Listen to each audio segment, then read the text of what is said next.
más, si bien no estamos admitiendo participantes uno a uno, vamos a esperar un momento hasta que lleguemos a hacer unos más. Les pido por favor si encienden la cámara y si van poniendo en el chat sus nombres, apellidos y número de documento que hace el presente, ¿sí? La cámara encendida, el nombre, el número de documento y después dejaremos de grabar dentro de un ratito.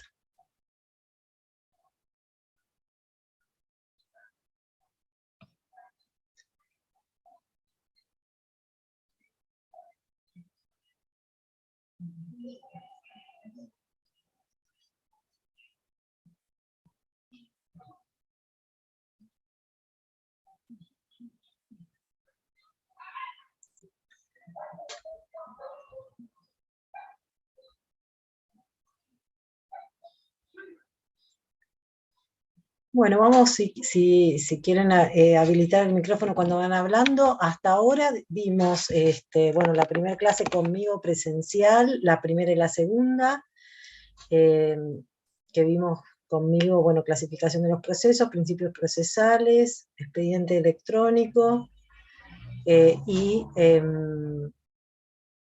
vimos diligencias preliminares. Después vieron demanda,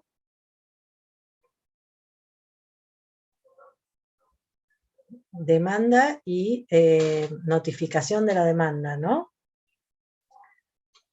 Efectos procesales de la demanda, efectos sustanciales de la interposición de la demanda. ¿Eso lo han visto?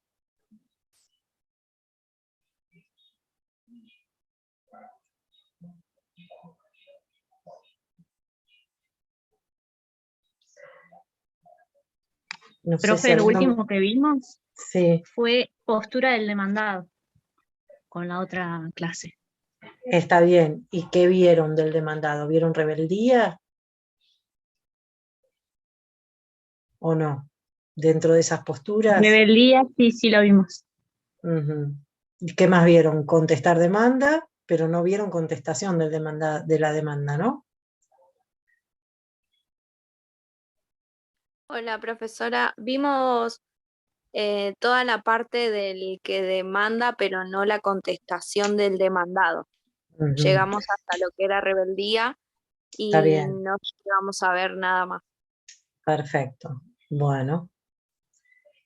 Y de la demanda sí vieron las formas de notificación, los efectos, eso sí. Los efectos de la interposición de la demanda, procesales, sustanciales. Sí, vimos los sustanciales, los procesales, la transformación y la forma de ampliarla. Muy bien, bueno, bárbaro.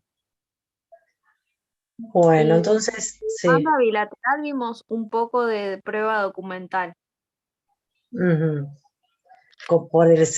En el sentido de que se acompaña con la demanda.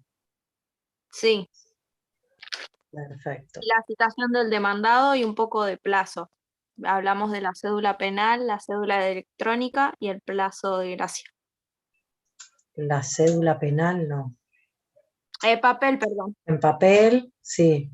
La cédula electrónica, el plazo de gracia por la distancia. Bueno, perfecto. Y de las posturas del demandado vieron la rebeldía, el plazo que tiene para contestar, que es 15 días en el juicio ordinario, 10 en el sumario. ¿Eso lo vieron? Y 5 en el sumarísimo. Las consecuencias de la rebeldía. Las consecuencias de la rebeldía es una pregunta de examen, sí, es importante para nosotros, sobre todo la que hace las notificaciones dentro de las consecuencias. Las otras son todas lógicas, ¿sí? Son consecuencias lógicas.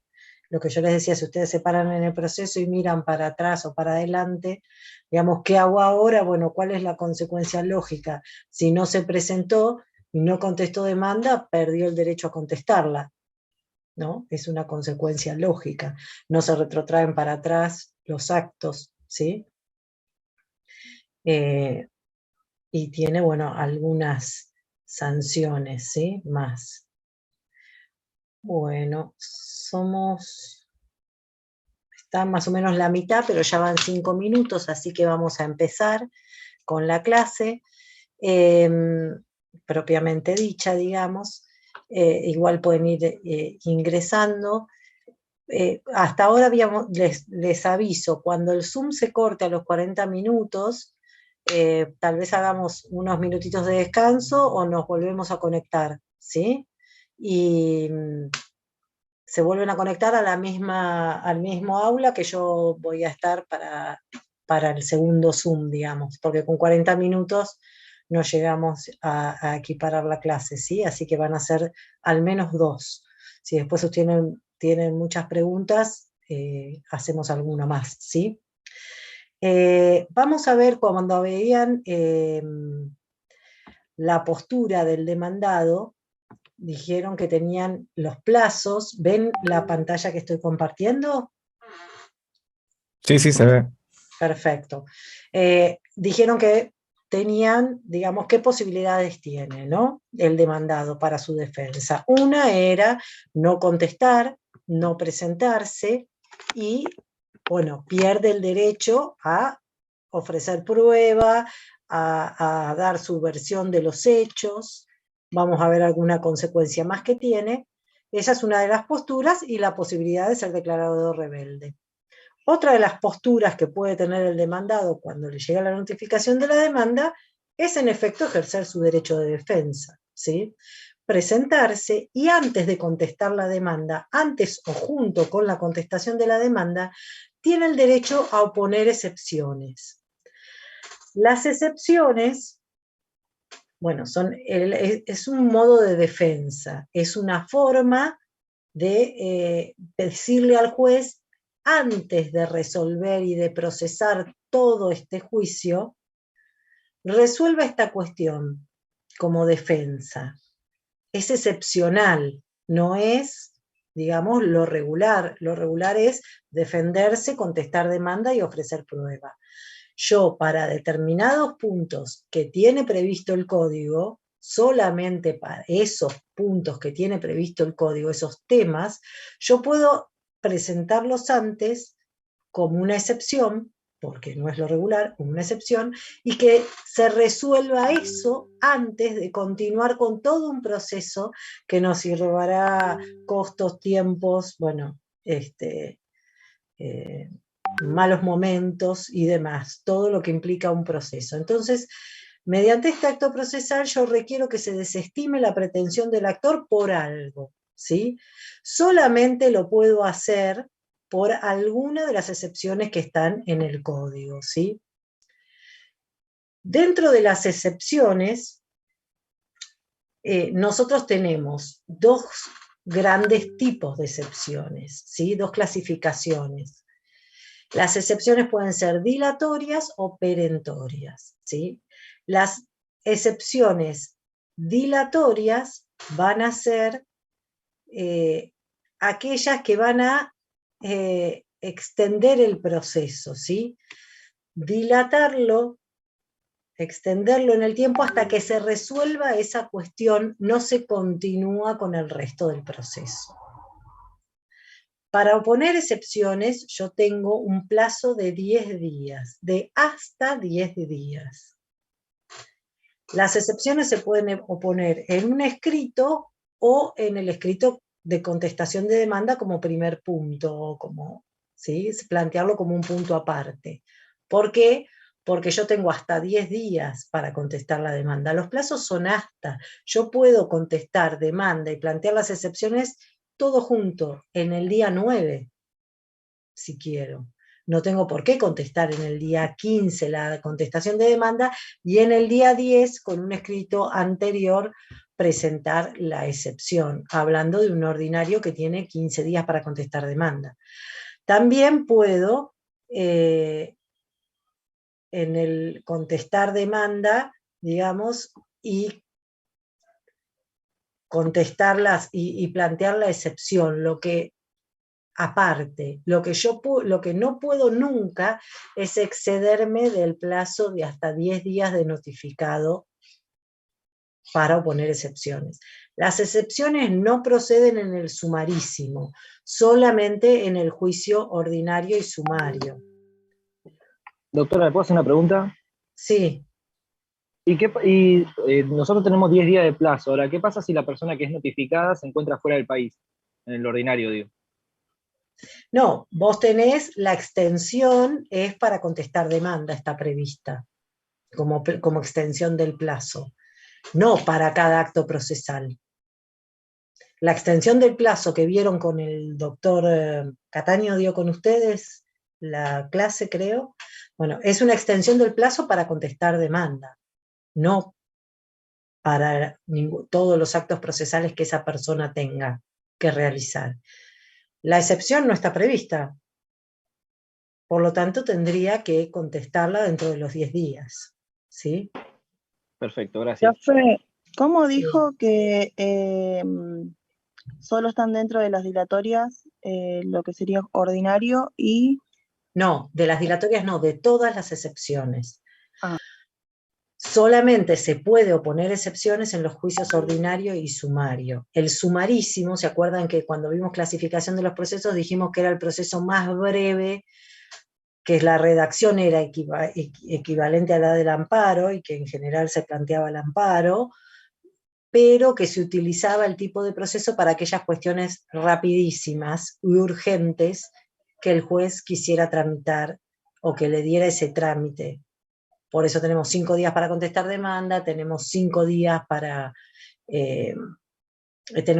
contestar demanda, tenemos menos plazo para apelar, el juez tiene menos plazo para resolver, bueno, los plazos son más cortos, no se admiten excepciones. Dentro de esa restricción al proceso no se admiten excepciones. Nosotros vamos a hacer, cuando vemos la clasificación de los procesos, ¿se acuerdan que vimos esa línea en el tiempo? Nosotros vamos a estudiar todo como si fuera el proceso más largo, ¿sí? Como si fuera el proceso ordinario. Y después les vamos a ir diciendo, bueno, en esto no se aplica, en este proceso suprimimos esto, ¿sí? Los plazos son más breves, hay algunas cuestiones, el número de testigos es menor, bueno, en el proceso sumarísimo no hay excepciones.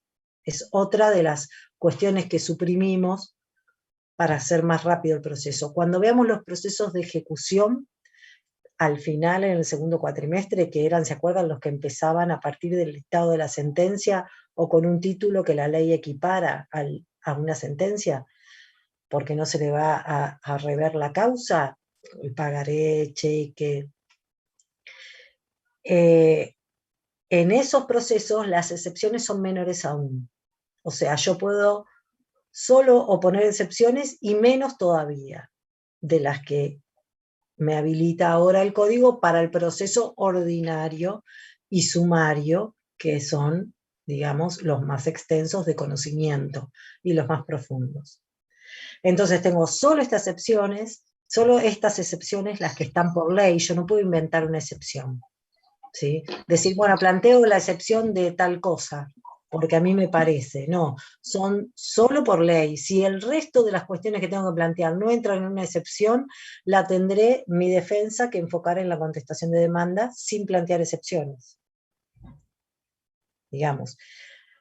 Entonces, acuérdense que tengo un plazo de 10 días, puedo hacerlo con la contestación de demanda o antes, pero nunca después, ¿sí? En el escrito en que contesto tengo que ofrecer toda la prueba, o que planteo la excepción, tengo que ofrecer toda la prueba que haga a esa excepción, ¿sí? No hay, digamos, posibilidad de ofrecer prueba después. En general, cuando es una excepción, digamos, dilatoria, o cuando se está cuestionando algunas excepciones, el juez las hace tramitar vía incidente, las que requieren mucha prueba en particular. Vamos a ver entonces, digamos, esta es la parte general de las excepciones, el concepto, el plazo, la forma de presentarlas. Se presentan junto con toda la prueba, qué procesos admiten excepciones y cuáles no. El único que no admite es el juicio, digamos, sumarísimo, y todas las excepciones se plantean dentro de los 10 días, ¿sí?, del plazo para contestar demanda, sea cual fuera el plazo. Las excepciones se clasifican, dijimos, en dilatorias y perentorias. Dilatorias son ellas que extienden el proceso hasta tanto se resuelva, o sea, detienen el proceso hasta tanto se resuelva esa excepción, y después el proceso continúa. Y perentorias son aquellas que extinguen el proceso y tal vez extinguen el derecho, ¿sí?, pero en principio extinguen el proceso. O sea que si esa excepción se da, si yo planteo la excepción y el juez me la acepta, el proceso termina. Son, digamos, el modo más acabado de la excepción, porque el fin de la excepción era detener la acción del actor. Entonces yo detengo la acción y lo logro. En la perentoria logro totalmente que el juicio sea rechazado sin abrir a prueba, ¿sí? Vamos a ver primero entonces cuáles son las excepciones dilatorias. Tenemos 5 excepciones dilatorias. La primera de ellas es la incompetencia. La incompetencia es, ¿se acuerdan ustedes cuando vieron teoría general del proceso que nosotros tenemos 2 modos de plantear la incompetencia? La inhibitoria y la declinatoria. La declinatoria es, la inhibitoria era presentarme ante el juez que creo competente y pedirle que le pida al juez que está interviniendo que le remita la causa. ¿Sí? Yo me presento ante el juez que creo que es competente y le digo, hay un proceso tramitando en el juzgado de Lomas de Zamora, pida usted la causa porque el competente es usted. Esa es la inhibitoria. La declinatoria es presentarme ante el juez que está interviniendo y decirle, usted es incompetente. Entonces, la excepción, ¿cuál de las dos va a ser? ¿La inhibitoria o la declinatoria?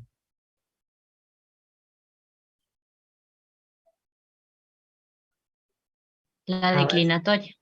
La declinatoria, más allá de que porque esté escrito acá, ¿por qué? Porque yo me estoy presentando ante el juez que me está mandando la demanda y le estoy diciendo, usted es incompetente, ¿sí? Por eso es la declinatoria. Las excepciones son el modo de hacer valer la declinatoria, ¿sí?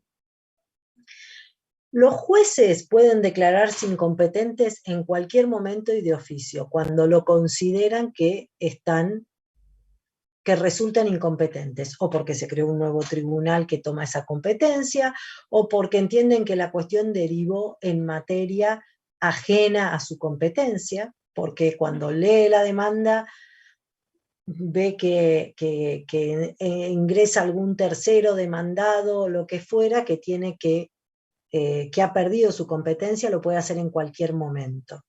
Pero lo importante para nosotros es que las partes no pueden hacer valer la competencia en cualquier momento. En la primer presentación que yo realizo en un juzgado, si no planteo en mi primer presentación la competencia, implica que la cuestión de competencia implica que la consiento. En cuanto yo contesto algo sin plantear la competencia, la consiento. Entonces, siempre tengo que plantearla como excepción en la primera presentación que se realice, aunque no esté contestando la demanda. Cuando estoy contestando la demanda, se traducirá en una excepción, ¿sí? La competencia, bueno, ustedes saben, pueden ser por el grado, materia, o territorio, ¿sí? Eso lo deben de saber de teoría general del proceso, ¿no? Digamos, por la materia, si es civil, comercial, lo que fuera, la cuestión a veces suele ser menos clara, digamos, por ahí en lo contencioso administrativo, si el Estado es demandado, cómo, bueno. ahí tenemos por ahí más cuestiones de competencia, o porque los tribunales se crearon después, entonces hay juicios anteriores, bueno. Digamos que la cuestión de competencia entonces tiene que ventilarse al inicio del proceso, mi primer presentación, si no la consentí. Acuérdense que nosotros decíamos desde un principio, cuando vimos clasificación de los procesos, cuando vimos arbitraje, dijimos que la competencia en materia patrimonial es disponible, la competencia territorial es disponible para las partes. Por eso podían pactar un árbitro, un tercero por fuera que resuelva, aunque no lo pueda ejecutar, porque no tiene el poder de ejecutarlo del Estado, la fuerza de coerción, de rematarle los bienes, de establecer algún otro tipo de sanción ante el incumplimiento, tiene la potestad de decidir, y eso que decide no se revisa. ¿Por qué? Porque dijimos que en materia patrimonial, primero que te regía el principio dispositivo, o sea que yo puedo demandar o no, son cuestiones patrimoniales, renunciables, no hay derechos personalísimos en juego, si los hubiera, bueno, no está permitida la prórroga de la competencia, pero si yo puedo prorrogar la competencia a un tercero que ni es juez en estas materias, que son netamente monetarias, más voy a poder pactar la prórroga de competencia, que está en la mayoría de los contratos. ¿Sí? Yo compré, no sé, en la ciudad de Buenos Aires, pero me lo traen aquí, más allá de no soy consumidor final, entonces no va a regir la ley de defensa al consumidor, entonces yo voy a pactar que los tribunales que resuelvan cualquier tipo de disputa sean los tribunales de Lomas de Zamora, porque yo tengo mi abogado acá y no quiero, si bien le compro al de Buenos Aires o al de Córdoba, no voy a pagar en todo caso un abogado que no conozco en Córdoba, por ejemplo. Me va a salir muchísimo más caro, digamos, el litigio. Entonces, previendo eso, como estoy comprando mucha mercadería para mi negocio, bueno, o para mi producción, o lo que fuera, preveo la prórroga de la competencia. Entonces, si yo prorrogué la competencia y me demandan, si no hago valer la prórroga de competencia en la primera presentación que hago, no la puedo hacer valer más. ¿Sí? Aunque esté contestando una medida preliminar, la tengo que hacer valer. Porque existe prórroga de competencia. Bueno, esa es la excepción de incompetencia. De todas las excepciones, después vamos a ver el trámite que le damos a las excepciones, ¿sí? Primero vemos todas las excepciones, ¿sí? La segunda excepción dilatoria, vamos a ver qué hace el juez con esa excepción, ¿sí? Cuando se la plantean, al final, después de que veamos cada una de las excepciones. La segunda excepción dilatoria es la de falta de personería. La falta de personería se refiere a la capacidad de estar en juicio, a lo que antes llamábamos, ¿sí? La posibilidad de que personas con capacidad restringida tengan la representación adecuada en el juicio, ¿sí? Entonces nosotros vamos a plantear la falta de personería cuando la persona no tiene la capacidad de estar en juicio, y si el abogado que la representa lo hace mediante un poder, ese poder no está vigente o no corresponde. O no es lo suficientemente amplio como para permitir, digamos, estar en este juicio, ¿sí? Entonces, porque hay dos maneras de presentarse en un juicio como abogado. Nosotros podemos ser patrocinantes. Patrocinantes es, nosotros le brindamos asesoramiento jurídico y lo representamos, pero no tomamos las decisiones por esa persona. No tenemos poder. Entonces nos firma cada uno de los escritos, además de la demanda, y nos firma cada una de las presentaciones que nosotros hacemos porque somos patrocinantes. Si nosotros nos presentamos como apoderado, lo cual es posible y muy usual en determinados tipos de juicios como los laborales, O las empresas directamente le extienden un poder, un contrato de mandato, un poder al abogado para que lo represente. Entonces el abogado directamente firma la demanda y la demanda tiene que contener un poder especial que diga que está capacitado para estar en juicio. ¿Y en juicio por qué temas? A esta persona, ¿sí? Es un poder para este juicio. Entonces yo si me presento con un poder general de administración que no tiene la capacidad de estar en juicio o de estar en este juicio, ustedes me van a presentar a mí, le van a presentar al juez una excepción diciendo que hay falta de personería. Porque yo como abogada firmé la demanda y no tengo un poder que diga que puedo estar en juicio, que lo represento para las compras, puedo ser el administrador, puedo ser... después también tendré que ver que quien haya otorgado ese poder o quien esté firmando la demanda tenga la capacidad de estar en juicio. Si es una sociedad anónima, que sea su presidente quien firma la demanda y que tenga la autorización, que esté inscripta su designación, que se presente su designación como presidente, ¿sí? Entonces se refiere a la capacidad de estar en juicio, que implica que los poderes hayan sido correctamente otorgados, que la representación sea la que corresponda, y si es una persona con capacidad restringida, que sea el apoyo de esa persona quien se presenta en juicio.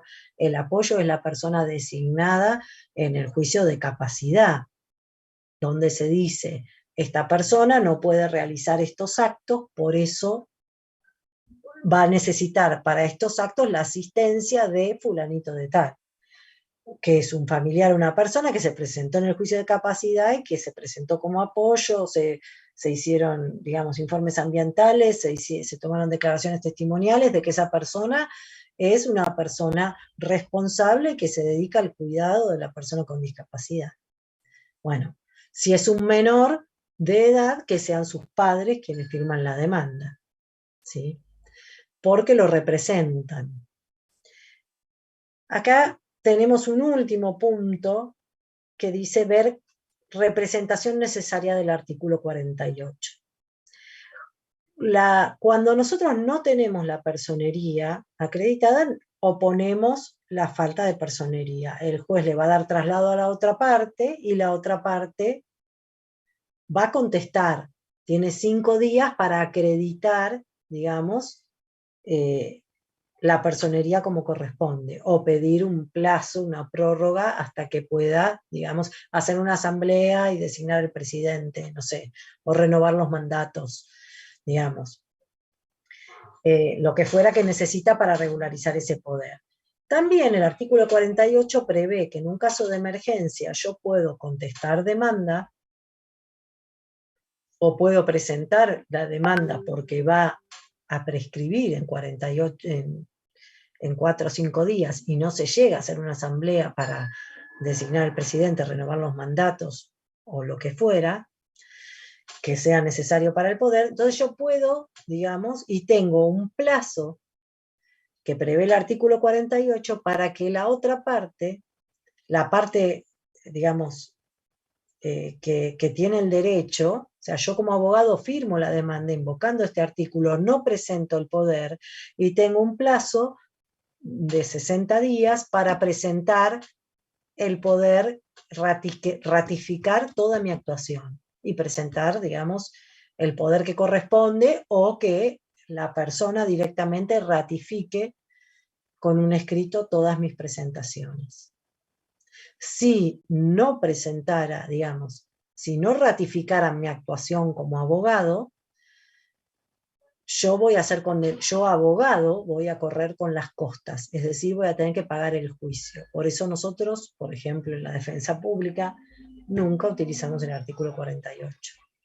Digo, en la defensa pública, cualquiera, uno tiene que tener la plena certeza de que va a utilizar, digamos, de que su gestión va a ser ratificada. Porque si no, voy a correr yo con las costas. A la persona le puede pasar cualquier cosa. se puede enfermar, la puede atropellar un auto y no me va a ratificar la demanda, ¿sí? Entonces, el artículo 48 existe como posibilidad en una emergencia. Cuidado con su utilización, ¿sí? Nos quedan 2 minutitos y nos volvemos a conectar, ¿sí? La otra, la falta de personería, después vamos a ver que hay 2 excepciones dilatorias que van de la mano con 2 excepciones perentorias, ¿sí? En un caso dilatan el proceso y en otro caso lo terminan. Ustedes tienen que saber la diferencia. La falta de personería y la litispendencia son esas 2 excepciones que van de la mano de otras 2, ¿sí? Hemos visto la incompetencia, la falta de personería y ahora vamos a ver la litispendencia. La litispendencia se da cuando existe otro proceso con las mismas partes, la misma causa y el mismo objeto que está tramitando en otro juzgado o en el mismo juzgado, ¿sí?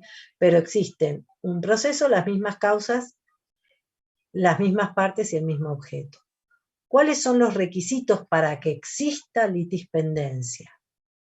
Que el otro tribunal también sea competente, es decir, es una cuestión de que se sorteó 2 veces, digamos, o que cayó en el tribunal, pero que el otro sería, hay 14 tribunales civiles, 16 tribunales civiles y comerciales en Lomas de Zamora, bueno, hay otra, cualquiera de los 16 es competente para las mismas causas, nada más que son sorteadas en distintas instancias. Si cambiamos una letra al nombre, tenemos 2 procesos sorteados que caen en 2 juzgados distintos, ¿sí?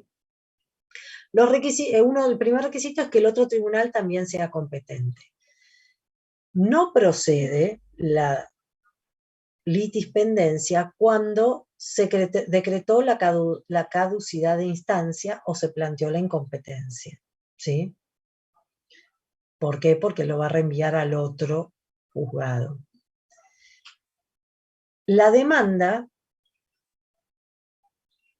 tiene que estar notificada a la otra parte, ahora vamos a ver esta cuestión, y ambos procesos tienen que, además de tener las mismas partes, causa y objeto, tienen que ser susceptibles de tramitar por el mismo tipo de proceso. ¿Se acuerdan que yo decía, le pongo un revólver en la cabeza, una de las chicas me firma un pagaré, de las chicas que estaban sentadas adelante en la clase, yo ejecuto ese pagaré por un proceso de ejecución. Después ella podrá, o a la vez, iniciar un proceso de conocimiento.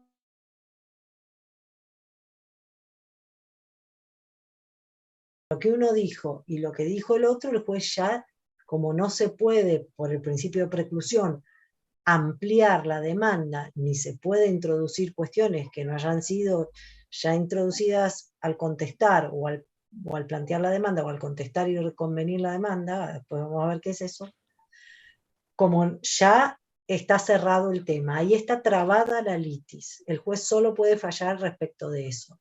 El silencio, si el demandado no contestó demanda, venció el plazo, no se presentó, también está trabada la litis, está trabada con los dichos del actor y el silencio del demandado. Después veremos qué consecuencias tiene el silencio, pero ahí yo sé sobre qué va a versar el juicio, ahí está trabada la litis. ¿Cuál de los juicios sobrevive? El que primero haya trabado la litis. Entonces, cuando yo presento la excepción de litispendencia, digo que hay un proceso que tiene el mismo objeto, la misma causa, las mismas partes. Las partes están en la misma posición, son actor y demandado, y demandan por lo mismo, ¿no?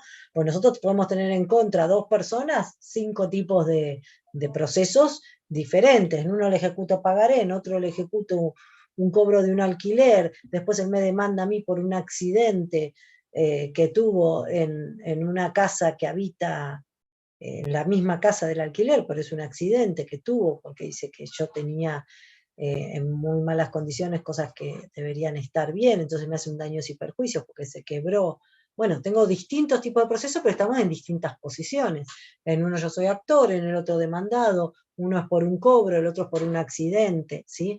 Entonces tengo, para que haya litispendencia, tengo dos procesos. En los dos procesos tengo las mismas partes en la misma posición, la misma causa y el mismo objeto. Tramitan los dos por el mismo tipo de proceso. No tengo un ejecutivo contra un proceso de conocimiento, ¿sí? Son susceptibles del mismo trámite. Las partes actúan en la misma calidad. Cuando la demanda es notificada, el proceso que se desestima es el proceso que notificó la demanda después, ¿sí? El que sobrevive es el proceso que primero notificó la demanda, el que primero trabó la litis. ¿Por qué? Porque en uno trabó la litis, en el segundo proceso yo opongo la excepción, y la excepción prospera. El proceso termina, sobrevive el otro. La excepción es dilatoria. ¿Por qué? Porque no extingue el derecho, extingue el proceso segundo, ¿sí? El proceso, no pueden contestar ustedes que es el proceso que se inició más tarde, porque posiblemente yo inicie más tarde un proceso, pero notifique ese proceso y no notifique el otro. Entonces, cuando yo es el que primero notificó la demanda, no extingue el derecho, extingue el segundo proceso, pero sobrevive el primero. Tengo que tener estos requisitos. Digo, no digan, es el proceso que se inició primero el que sobrevive, porque no es así. Es el proceso que primero notifica la demanda. El que primero notificó la demanda es el proceso que continúa vigente, ¿sí? Después tenemos una litispendencia, se clasifica también, ustedes lo van a ver en la doctrina, por conexidad y por identidad, ¿sí? La litispendencia por identidad va a ser cuando todo coincide, entonces se archiva el proceso que notificó la demanda después. Cuando tenemos dos elementos que coinciden, pero no los tres elementos, no las partes, la causa y el objeto. Pero el artículo 188 del Código Procesal Civil y Comercial dice que cuando existan dos procesos que con una misma sentencia, por sus características, puedan resolverse, se acumularán los procesos. Y ahí tendremos una litispendencia por conexidad. Entonces nosotros pediremos la acumulación de los procesos, ¿sí? Cuando con la misma sentencia se resuelvan ambas cuestiones. Aunque suele suceder, digamos, por ejemplo, cuando no tenemos, la parte que nos falta es que no estamos en la misma posición las partes, por ejemplo. Pero tenemos la misma causa y el mismo objeto. En uno somos actor y en otro somos demandado. Porque los dos nos demandamos por la misma causa y el mismo objeto. Entonces el juez acumulará, si entiende que los dos procesos pueden tramitar como ejecuciones, o los dos procesos pueden tramitar como procesos de conocimiento, o sea, por el mismo trámite, entonces acumulará los procesos. Ahí vamos a tener una litispendencia por conexidad y no por identidad, ¿sí? No se archiva uno de los procesos. La otra excepción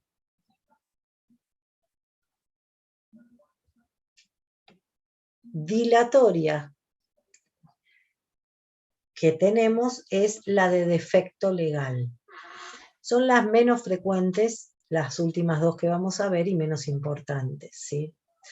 La del defecto legal ustedes creerán que no es posible, pero se da, es cuando una demanda no se entiende, no cumple con el requisito del 330 y no se entiende, ¿sí? Es la única vez que yo puedo pedir la suspensión del plazo para contestar demanda, porque la oposición de excepciones nunca interrumpe el plazo para contestar demanda. por más que este es el único caso porque no puedo contestar demanda. La excepción es no puedo contestar demanda. A veces hay una redacción de los hechos a las apuradas porque iba a prescribir, porque voy a buscar el abogado el segundo día antes de que prescriba mi derecho, y entonces, para interrumpir la prescripción, mete una demanda que no se entiende. No se entiende si demandan daños y perjuicios, o si quiere que se cumpla el contrato, si demanda una de las prestaciones o todas. No se entiende qué es lo que quiere hacer con ese, y a veces realmente la redacción de los abogados no es clara. No se sabe bien por qué, pero no es clara. Se supone que el juez es muy excepcional en esta situación, porque el juez debiera de rechazar in limine, eso lo habrán visto con el doctor Cataño, una demanda improponible o una demanda tan mal redactada o tan mal hecha. Si yo demando porque no quiero que pasen aviones por el cielo porque hacen ruido cuando yo doy clase, no, el cielo no es mío, de mi propiedad hacia el infinito. No puedo demandar, esa demanda es improponible. Esa demanda el juez la va a rechazar, se dice in limine, sin darle traslado a la otra parte. La rechaza. Cuando la aceptó y le dio traslado a la otra parte, cuando está tan mal hecha que yo no puedo contestar porque no es claro lo que pide, no hay una redacción de los hechos, pide una cosa, invoca otro derecho, si bien el juez conoce el derecho, pareciera que está pidiendo otra cosa y no se entiende, ahí yo puedo oponer la excepción de defecto legal, porque la demanda no cumple con los requisitos del 330. Y es la única vez en que me va a extender el plazo para contestar demanda. La otra defensa, la última, dilatoria, va a ser las defensas temporarias. Las defensas temporarias es por un tiempo no me demandes. Por ahora no me podés demandar. Esa sería la defensa. Y hay 3 situaciones en las cuales no me podés demandar. El beneficio de excusión, no sé si ustedes lo han visto en derecho civil o en obligaciones, seguramente ya han dado obligaciones. Cuando yo tengo un contrato de fianza, cuando hay un fiador, en general se pacta que se renuncia a este beneficio de excusión. Que el beneficio de excusión consiste en demande al titular de la obligación, y si él no paga, venga a demandarme a mí. ¿Sí? En general, casi todas las obligaciones en la actualidad tienen escrita, cuando yo salgo de garante o de fiador de alguien en cualquier préstamo, alquiler o lo que fuere que me piden de fianza, y yo salgo de fiador, generalmente firmo también un artículo del contrato donde dice que renuncio al beneficio de excusión. Pero si no hubiera renunciado, yo puedo poner la excepción de vaya a cobrarle al otro y después venga a mí. Por lo tanto, esta demanda, hasta que no haya terminado el proceso con el otro, no me la notifique a mí, no la voy a responder. Si el juez entendiera que esta es la situación, detendrá, digamos, el proceso hasta tanto haya terminado con la otra persona, con el deudor principal. La otra cuestión es las condenas de posesión del demandado. Cuando ustedes creo que no han visto todavía Derechos Reales, cuando yo tengo una condena, se ve turbada mi posesión de un bien, o sea, hay alguien que está molestando mi posesión, no soy dueño, lo poseo. Yo estoy en esta casa y me vienen a gritar, a hacer ruido, a querer sacar, me la ocupan, me plantan árboles, me cercan el terreno. Bueno, mi posesión se ve turbada, yo inicio alguna acción para restablecer mi posesión. Cuando yo fui condenado en una de esas acciones, o sea, yo perdí esas acciones de posesión, Hasta tanto no devuelva, no haga, no deje de molestar, no, lo que sea por lo que haya turbado la posesión del otro, hasta cuando no cumpla con la sentencia que condenó en el posesorio, no puedo iniciar el principal. El juicio principal puede ser, por ejemplo, estamos discutiendo de quién es el terreno. Entonces él lo posee, pero yo digo que es mío, entonces yo entro con una topadora, tiro los árboles, tiro toda la plantación que él hizo y me interpone una acción de cese de perturbación en esa posesión, un interdicto de que no... el juez me condena a dejar de pasar con la topadora y levantarle toda la plantación. Y yo tengo que cumplir con eso para iniciar el proceso distinto de esa acción urgente de posesión, en el cual se ventile a ver quién es el verdadero dueño con título de ese inmueble y para que me sea devuelto el inmueble. ¿Se entiende? Yo tengo que cumplir con la condena de posesión, de no turbar la posesión, para poder iniciar el principal. Entonces, si yo soy quien fui víctima de la turbación de la posesión y gané ese interdicto de no me moleste, no turbe mi posesión, bueno, el otro, hasta que no haya cumplido, no puede iniciar la discusión de fondo de quién es la propiedad, ¿sí? De quién es el dominio de ese inmueble. Eso quiere decir cuando dice condenas de posesión del demandado vencido que no puede iniciar el principal hasta que satisfaga la condena. Yo entiendo que ustedes no han visto derechos reales, pero es una de las situaciones que ustedes tienen que saber que tienen como defensa. Y el último de las defensas temporales dilatorias es los días de llanto y luto. Y lo prevé el Código de Procedimientos, que hasta 9 días después del fallecimiento de una persona no se puede iniciar ningún proceso, ni siquiera intimar a los herederos de que inicien la sucesión. Se llaman días de llanto y luto, o sea, es una cuestión de respeto humana, del dolor ajeno por la muerte de un deudo.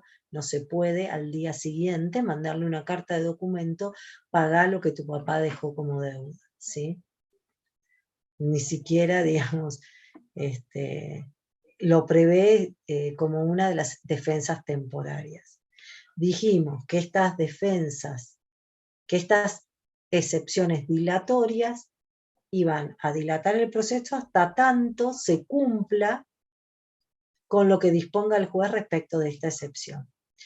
Cuando vimos los principios procesales, dijimos que uno de los principios que regía el proceso era el principio de bilateralidad, es decir, de ser oídas las dos partes, ¿sí? Que hace al principio de defensa en juicio, artículo 18 de la Constitución.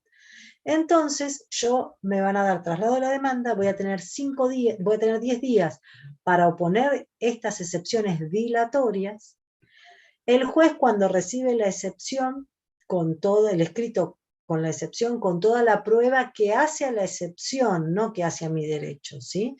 La prueba que hace a la excepción. Va a darle traslado por 5 días a la otra parte. Y la otra parte va a contestar esa excepción.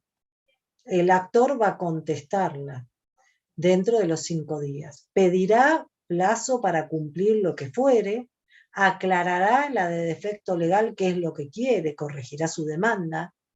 En las defensas temporarias discutirá, no, mire, yo firmé el beneficio de exclusión, el artículo tanto dice que no hay beneficio de exclusión, así que esa excepción, señor juez, rechácela, va a decir el actor. O fíjese, mire que él, en verdad, no es cierto que yo no haya cumplido la condena de posesorio. Yo dejé de pasar por él con el tractor, como dice, hace 7 meses que no paso con el tractor levantando toda la plantación. Estoy respetuoso. Entonces, quiero iniciar la reivindicación porque esos terrenos son míos, ese campo me pertenece. O sea, de la excepción se le da traslado al actor por 5 días que va a resolver. El actor va a contestar y con la contestación el juez resolverá si hace lugar a la excepción, si le da un plazo para que cumpla con esa excepción, porque el juicio no va a proseguir hasta tanto no se cumpla con la excepción dilatoria que el juez ha dispuesto. Después tenemos un segundo grupo de excepciones, que son las excepciones perentorias, que van a extinguir el proceso y el derecho, las dos cosas. O sea, el trámite de las excepciones perentorias va a ser, digamos, traslado a la otra parte, traslado a la otra parte, lo escucha y el juez resuelve. Como son dilatorias, va a resolver el juez, digamos, y el juicio, una vez subsanado el defecto, continuará. ¿Sí? Ojo, que no me va a interrumpir el plazo para contestar demanda en las dilatorias ni en las perentorias. O sea, el juicio continuará cuando haya cumplido, pero yo voy a tener que haber contestado la demanda, junto con la excepción o 5 días después si era un ordinario. Dijimos entonces, eso respecto de las dilatorias. Las excepciones perentorias van a extinguir el derecho. ¿Sí? Y la primera, la clásica, la excepción perentoria por excelencia es la prescripción. La prescripción, ustedes, ¿hay alguna pregunta respecto de las dilatorias?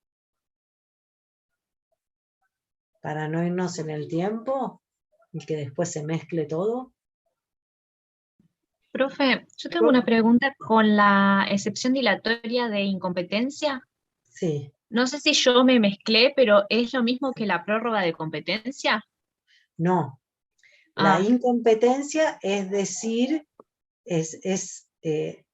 decir usted es incompetente. La prórroga de la competencia la mencionábamos en que yo no puedo consentir que si yo presento, o sea, nosotros, la excepción de incompetencia es decirle al juez, usted es incompetente. Pero, como yo tengo la posibilidad de prorrogar la competencia, si yo no lo digo en la primera presentación que realizo, la consiento y no la puedo plantear nunca más. ¿Sí? Esa era la diferencia entre, por eso mencionábamos la prórroga de la competencia. La excepción es decirle al juez, usted es incompetente, es hacer valer la declinatoria.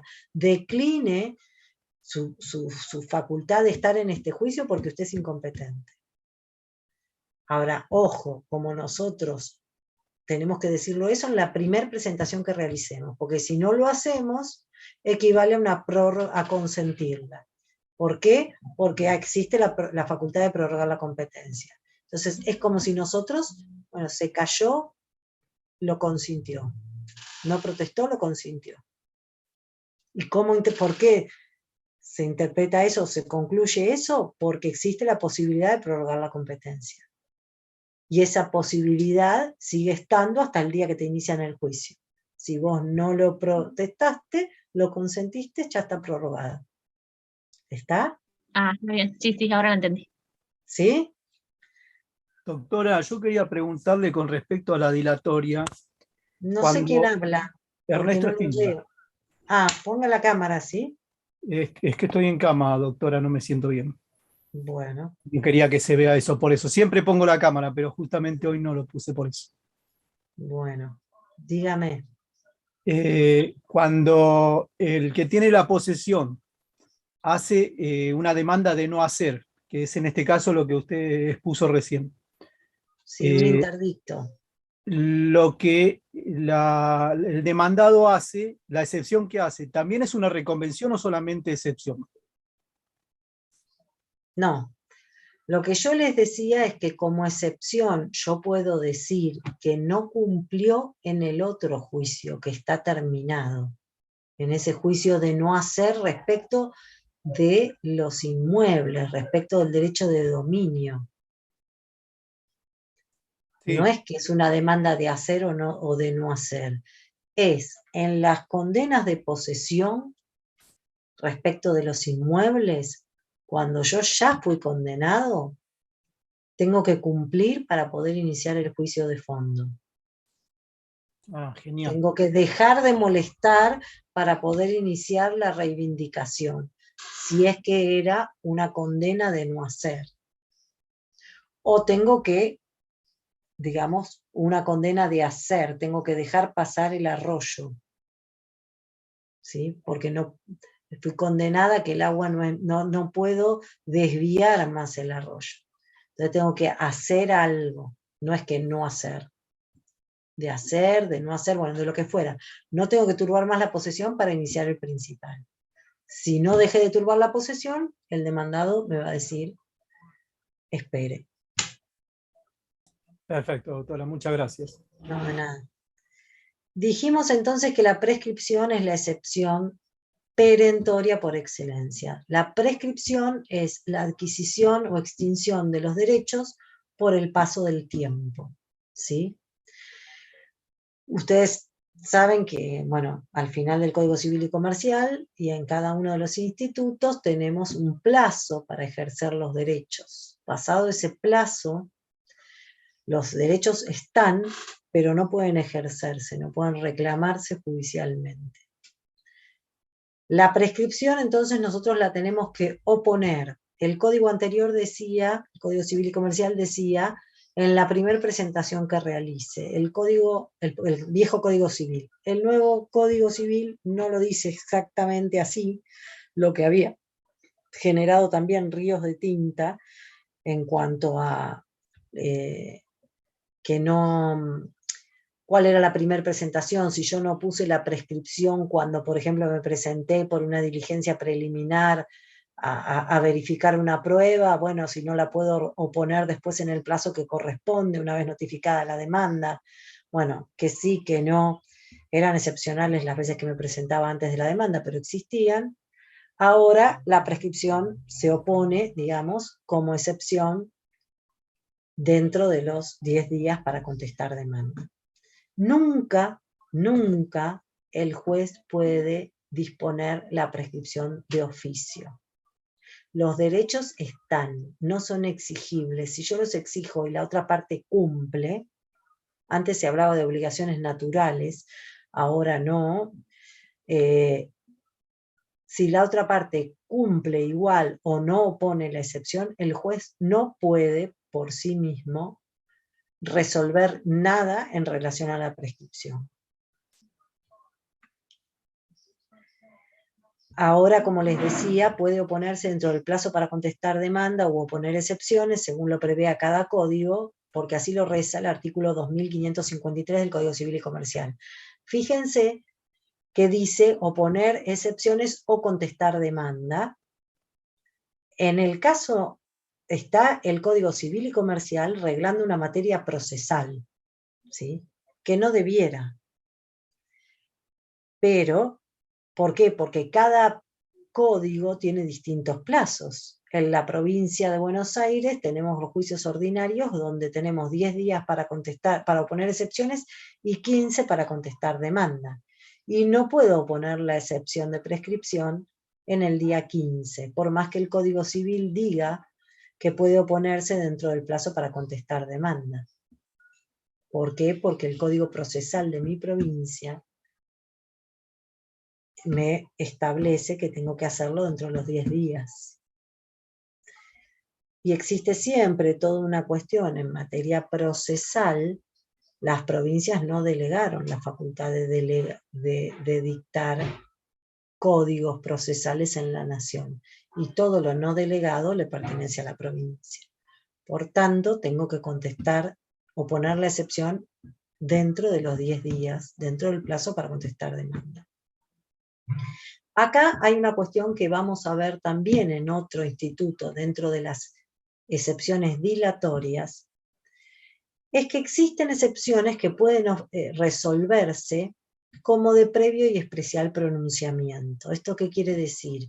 que yo puedo resolver la cuestión, el juez puede resolver la cuestión con la excepción, la prueba que se ofrezca de esa excepción y la contestación de esa excepción. Con la prueba que ofrezca el demandado, resuelve. ¿Prescribió o no prescribió? En muchos casos, la cantidad de prueba que tengo que ofrecer para probar la prescripción, voy a probar el inicio del contrato, la ejecución del contrato, para ver cuándo prescribe o no prescribe. Si la prueba es tal que equivale al propio juicio, la excepción se va a resolver con la sentencia, no se va a resolver antes. Si bien las excepciones por su naturaleza eran detener el accionar del actor sin llegar a todo el juicio, a producir todo el juicio, las pruebas, las excepciones que necesiten de prueba, como la prescripción o la falta de legitimación, que es la otra excepción que vamos a ver ahora, esas excepciones no van a resolverse con la sentencia y no se van a resolver como de previo y especial pronunciamiento. ¿Sí? La segunda excepción perentoria que vamos a ver es la falta de legitimación. La falta de legitimación tiene relación, que yo les dije que estaban en pares algunas con algunas perentorias. La falta de ¿se acuerdan de la falta de personería, que era la falta de capacidad de estar en juicio? Que esa era una excepción dilatoria. Yo adjunto el poder, adjunto lo que fuera, la sentencia de la persona de capacidad y demuestra que soy el apoyo, yo acredito la capacidad, sigue el juicio adelante. Cuando el actor o el demandado no son los titulares de la relación jurídica sustancial, acá tienen que aprenderse 2 o 3 palabritas de memoria, porque no es que no tiene derecho. Cuando el actor no tiene derecho a pedir, si no tiene derecho lo va a resolver el juez en la sentencia, quién tiene derecho. O cuando el demandado no tenía derecho.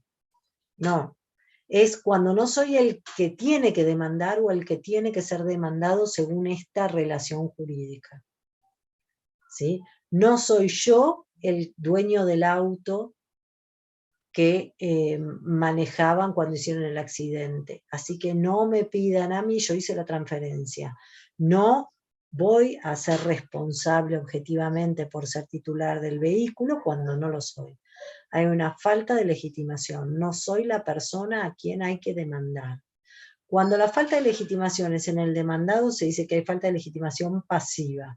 Cuando la falta de legitimación es en el actor, hay falta de legitimación activa. No es usted quien tiene que demandar. El interés es la medida de la acción.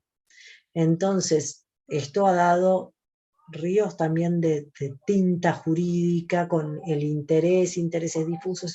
¿Por qué? Porque si yo no tengo interés, no podría presentarme a pedir en ningún juicio. Bueno, cuando hay falta de legitimación activa, el actor no es quien detenta el interés o no es la persona apta para demandar esto. Entonces, no es que no tenga derecho. Eso lo verá el juez. Lo que estamos viendo es que sea apto para demandar, que sea la persona que tiene que demandar esta cuestión, que sea el titular de esta relación jurídica. Después, si tiene más o menos derecho, es otra cosa. Por eso cuando ustedes contestan no tiene derecho, es cuando no tiene derecho está mal. Es cuando no era titular de la relación jurídica, no era la persona apta para demandar ni la persona apta para ser demandada. Otra vez acá tenemos lo mismo que en la prescripción en cuanto a la resolución. Si es manifiesta, la resuelve como de previo de especial pronunciamiento. Si es la tía del chico que yo atropellé, es manifiesta. Es la tía, no puede demandar por el dolor que le produjo ver a su sobrino enfermo. No, accidentado. El que tiene que demandar es el sobrino representado por sus padres, no la tía. Entonces no es la titular de esa relación jurídica que se inicia con un ilícito cual es atropellar a un menor, ¿sí?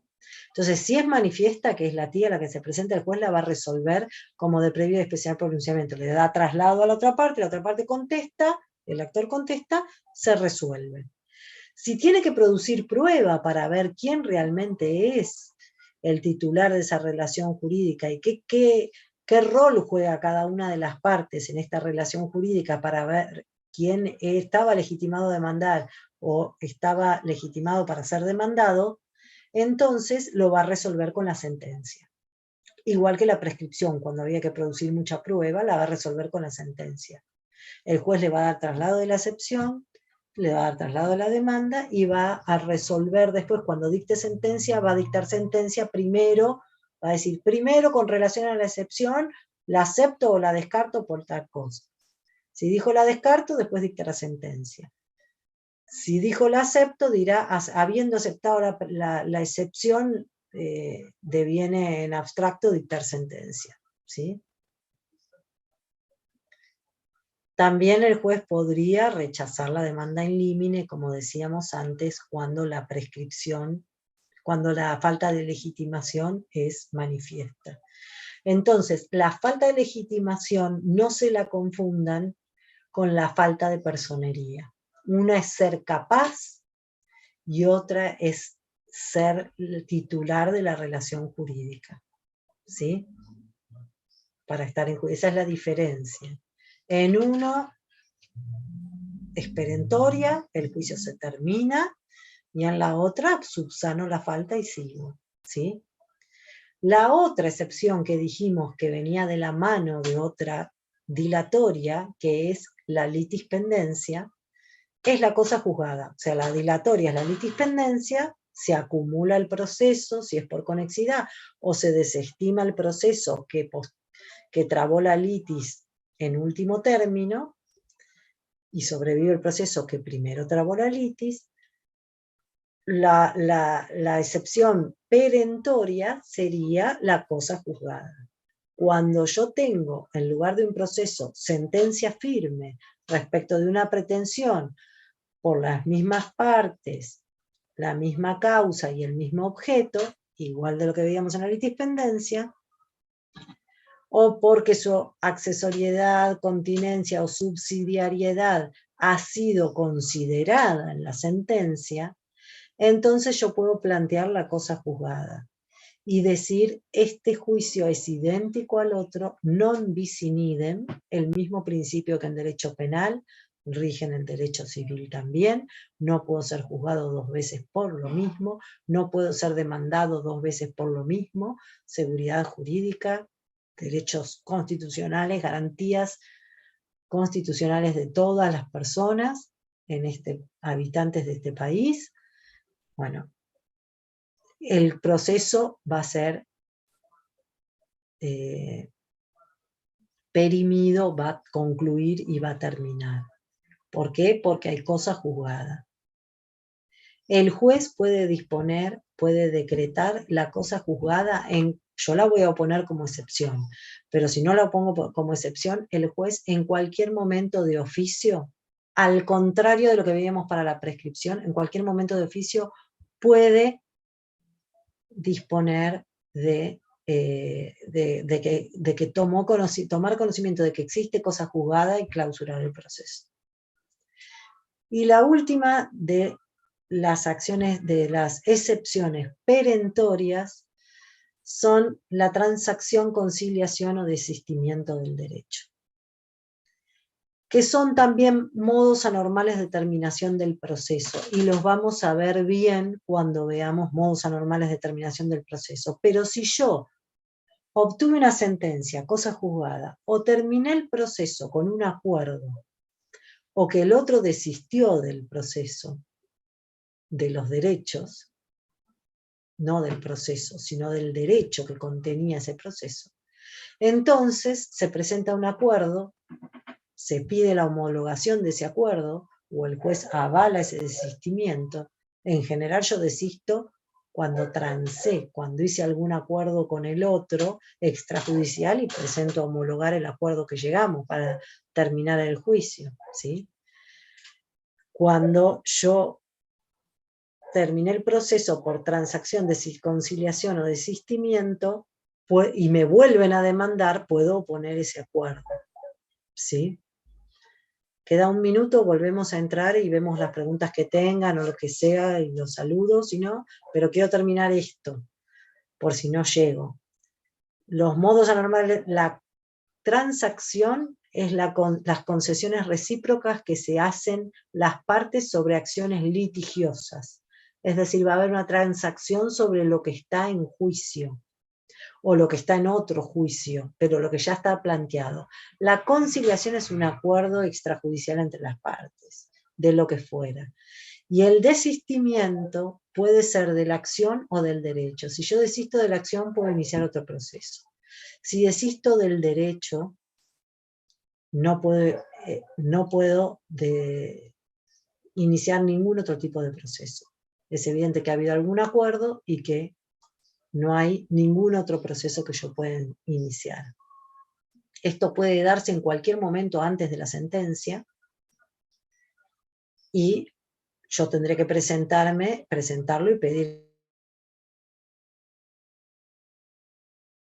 un acuerdo sobre las mismas cuestiones, entonces lo presentaré al juez y quedará, digamos, se extinguirá el proceso, porque es una acción perentoria.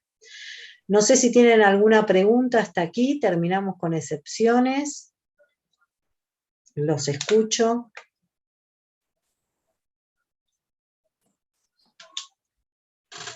¿Les es mejor presencial que virtual la clase?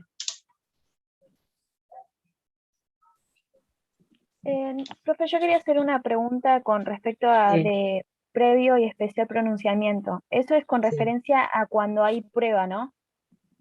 No, eso quiere decir que las excepciones son de previo y especial pronunciamiento, quiere decir que el juez las va a resolver antes de dictar sentencia. Y eso va a pasar en las dilatorias, son de previo y especial pronunciamiento, y en las perentorias que no requieran de mayor prueba.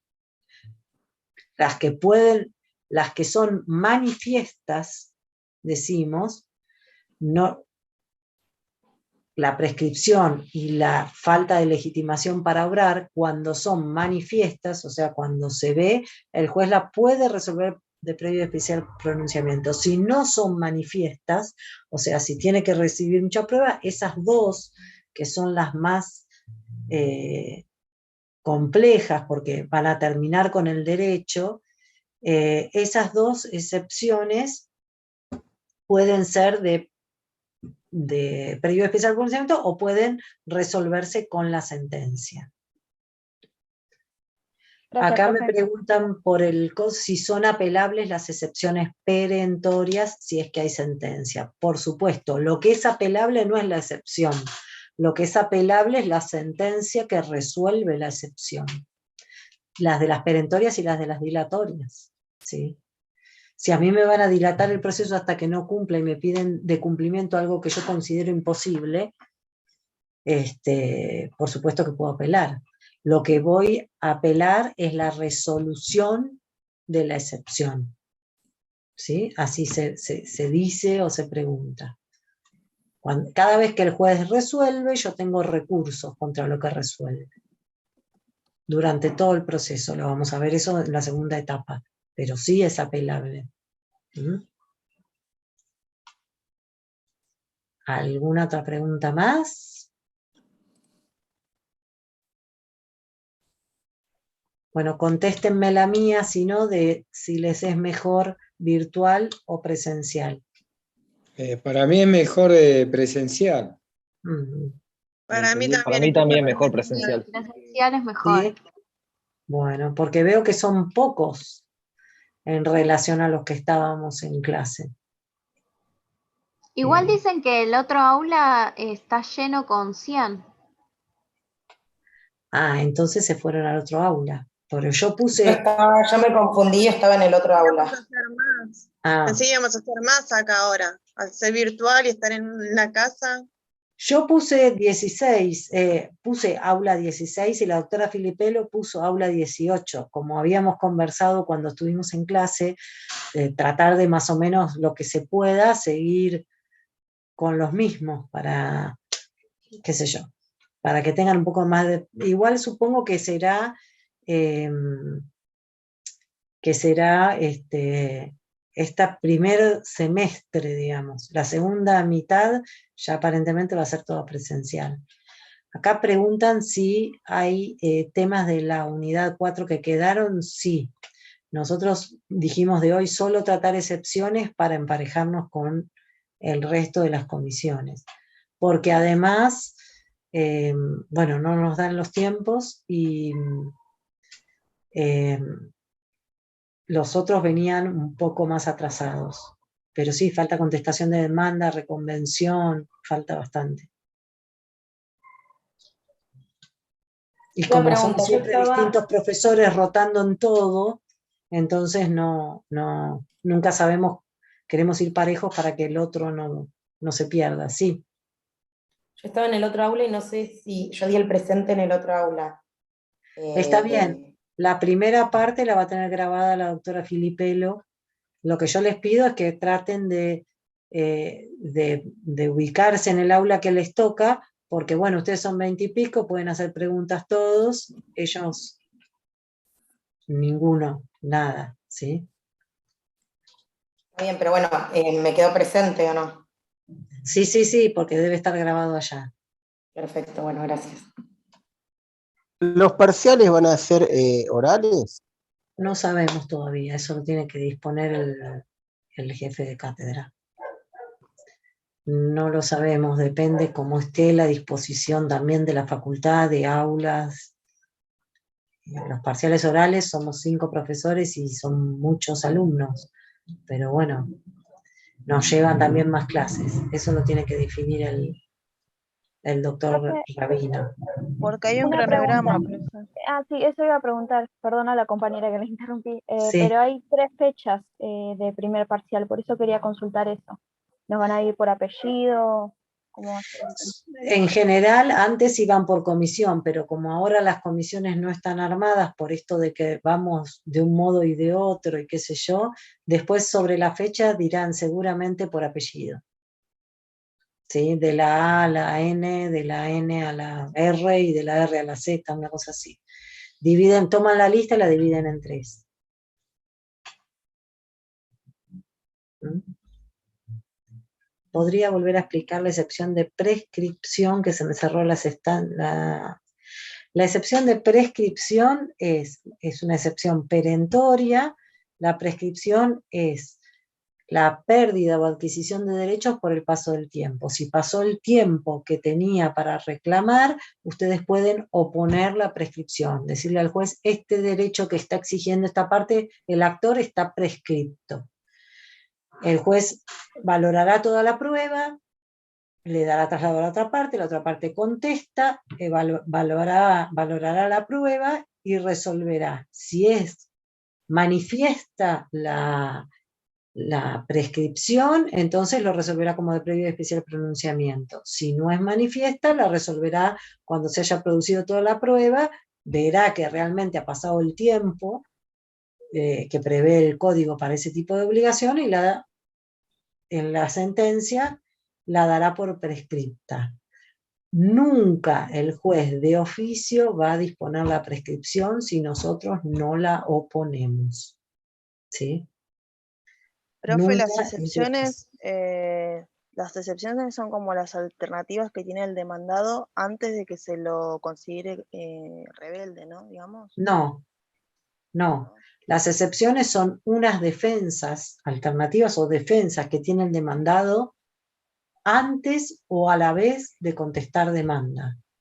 Después puede estar rebelde o no, se lo considera rebelde cuando ha pasado el plazo que tenía para contestar demanda, no lo hace, y a pedido o no se presenta en el juicio, o abandona el juicio, y a pedido de la otra parte se lo pide declarar rebelde.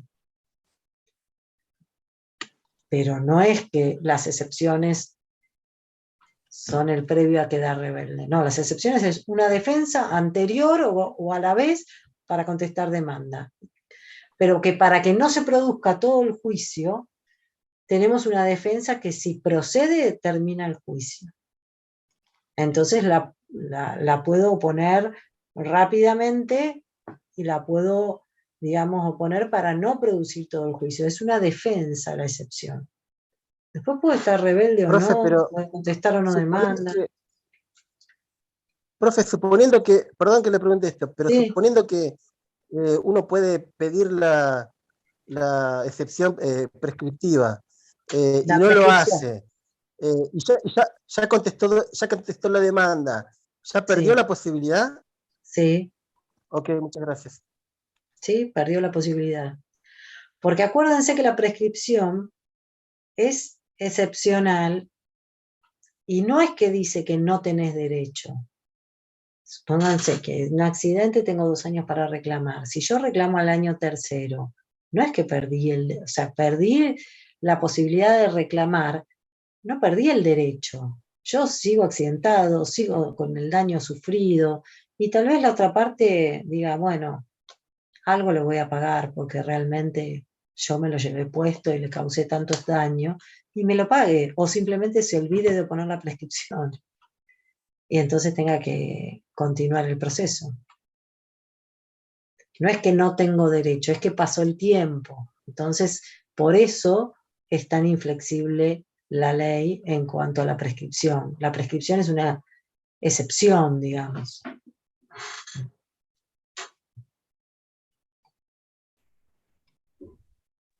Perfecto, gracias.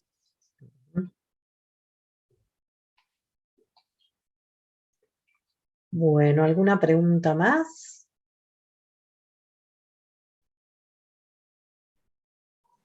No, profe. Bueno, entonces nos vemos, espero presencialmente pronto. Buenas tardes. Al lunes. Descansen, Por la buen clase, fin de doctora. semana. Muchas gracias, profe.